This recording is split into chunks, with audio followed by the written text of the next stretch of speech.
ठीक आहे बघा. आता सेकंड प्रॉब्लेम त्याचं गिवन लिहायचं आहे.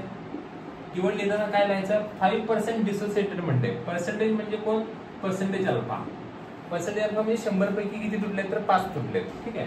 पर्सेंटेज अल्फा किती आलायचा 5% आला. आता पर्सेंटेज अल्फा 5% आहे.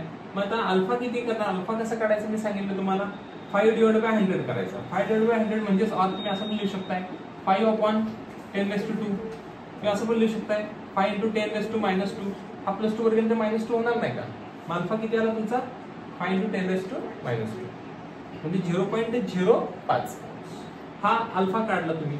आणि त्यानंतर त्यांनी काय म्हणले की कॉन्सन्ट्रेशन किती दिले तुम्हाला डेसिमोलार. डेसिमोलारचा अर्थ काय होतो एका मोलचा 10वा भाग. एकाचा 10वा भाग म्हणजे किती रे 0.1 मोलार. कळतंय का. डेसिमोलार मोलारचा 10वा भाग. एकाचा 10वा भाग म्हणजे किती येतंय 0.1. परत ह्या जरा गिवन टू फाइंड काय फाइंड आउट करायचं आहे K क्वेश्चन मार्क. परत फॉर्म्युला काय असणार आहे सांगा. मगाशी वापरला आपण K α² C. मग कॅल्क्युलेशन सांगा कॅल्क्युलेशन K α² म्हणजे काय करायचं 5×10⁻².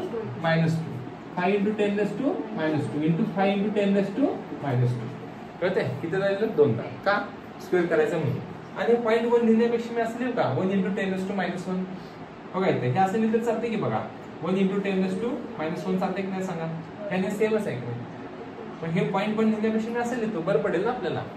काय लिहिलं मी 1×10⁻⁻1 चालतंय. 1×10⁻⁻1 पूर्ण आलं काय आलं 0.1 लिहिण्याबद्दल मी तसं लिहिलं. आता मी काय करतो K ×10⁻² किती आलं सांगा -2 वजा आहे किती आला -5.